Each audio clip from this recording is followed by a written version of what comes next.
ಪಿತ್ತ ನೆತ್ತಿಗೇರಿಸಿಕೊಂಡಂತ ಟ್ರಂಪ್ ನಿಂದ ಇನ್ನಷ್ಟು ಮೊಂಡಾಟ ಶುರು ಆಗಿದೆ. ಈಗ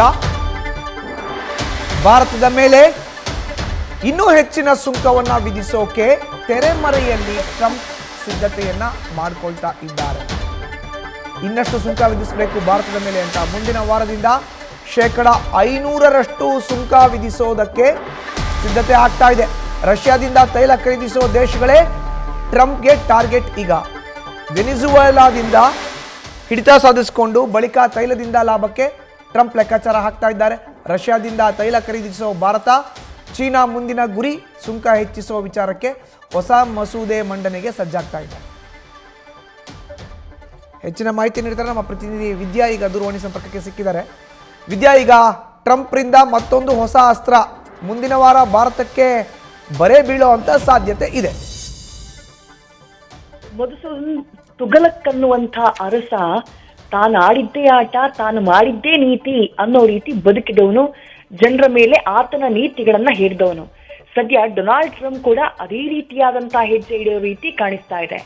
ಒಂದ್ ಕಡೆ ನೋಡಿ, ನೊಬೆಲ್ ಶಾಂತಿ ಪ್ರಶಸ್ತಿಗೆ ನಾನು ಅರ್ಹನಿದ್ದೇನೆ, ನನಗೆ ಸಿಗಬೇಕು ಅನ್ನುವಂಥ ವಾದವನ್ನ ಮಂಡಿಸುವಂತಹ Donald Trump at the same time ಬೇರೆ ಬೇರೆ ದೇಶಗಳ ಮೇಲೆ ತಮ್ಮ ಹಿಡಿತವನ್ನ ಸಾಧಿಸೋದಕ್ಕೆ ಯಾವ ರೀತಿ ಜಾಗತಿಕವಾಗಿ ಕಳೆದ ಕೆಲ ತಿಂಗಳುಗಳಿಂದ ಅವರು ಪ್ರಯತ್ನ ಪಡ್ತಿದ್ದಾರೆ ಅದು ಜಗತ್ತಿನ ಕಣ್ಣ ಮುಂದಿದೆ.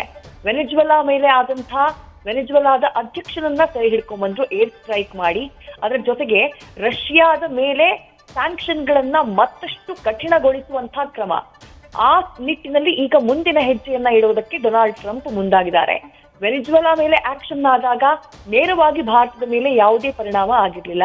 ಆದ್ರೆ ರಷ್ಯಾದಿಂದ ಯಾರು ತೈಲವನ್ನ ಖರೀದಿ ಮಾಡ್ತಾರೋ ಆ ದೇಶಗಳ ಮೇಲೆ ತೆಗೆದುಕೊಳ್ತಾ ಇರುವಂತಹ ಕ್ರಮ, ಅದರಿಂದ ಭಾರತದ ಮೇಲೆ ನೇರವಾಗಿ ಪರಿಣಾಮ ಬೀರುವಂತಹ ಒಂದು ಆತಂಕ ಕಾಡ್ತಾ ಇದೆ. ಮಧುಸೂದನ್, ಯಾವ ರೀತಿ ಅಂದ್ರೆ ರಷ್ಯಾದ ತೈಲ ಖರೀದಿಗೆ ಸಂಬಂಧಪಟ್ಟ ಹಾಗೆ ಭಾರತ ಸೇರಿದಂತೆ ಹಲವು ದೇಶಗಳ ಮೇಲೆ ಸುಮಾರು 500% ಸುಂಕವನ್ನ ವಿಧಿಸುವ ಅಧಿಕಾರ ಕೊಡುವಂತಹ ಒಂದು ಹೊಸ ಮಸೂದೆಯನ್ನ ಜಾರಿಗೆ ತರುವುದಕ್ಕೆ ಟ್ರಂಪ್ ಆಲೋಚನೆಯನ್ನ ಮಾಡ್ತಿದ್ದಾರೆ.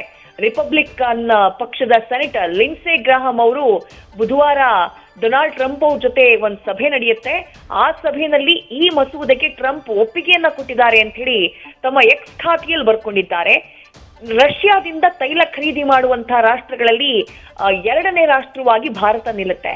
ಅಮೆರಿಕ ಎಷ್ಟೇ ಒತ್ತಡವನ್ನ ಹೇರಿದ್ರು ಅಥವಾ ಪಾಶ್ಚಿಮಾತ್ಯ ರಾಷ್ಟ್ರಗಳಿಂದ ಎಷ್ಟೇ ಒತ್ತಡ ಬಂದ್ರು ಭಾರತ ತನ್ನದೇ ಆದಂತಹ ಒಂದು ರಾಜತಾಂತ್ರಿಕ ನಿಲುವನ್ನ ಹೊಂದಿದೆ. ಯಾಕಂದ್ರೆ ನಮ್ಗೆ ಅಗತ್ಯ ಇರುವಂತಹ ತೈಲ ನಮ್ಮ ರಾಷ್ಟ್ರಕ್ಕೆ ಕಡಿಮೆ ದರದಲ್ಲಿ ತೈಲ ಸಿಗತ್ತೆ ಅಂತಂದ್ರೆ ನಾವು ರಷ್ಯಾದಿಂದ ಖರೀದಿ ಮಾಡ್ತೀವಿ.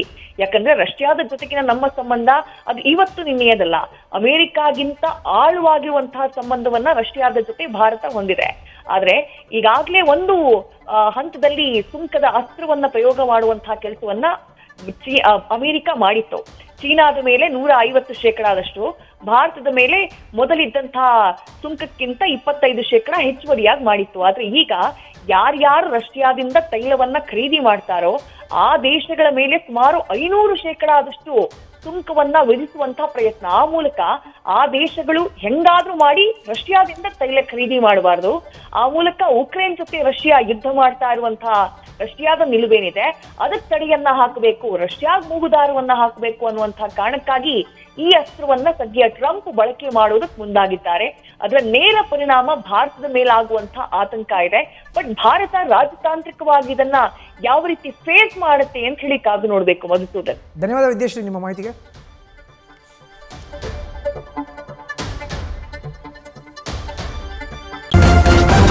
ನ್ಯೂಸ್ ಫಸ್ಟ್, ನಿರ್ಭೀತಿಯಿಂದ ನಿಮ್ಮ ಪರವಾಗಿ.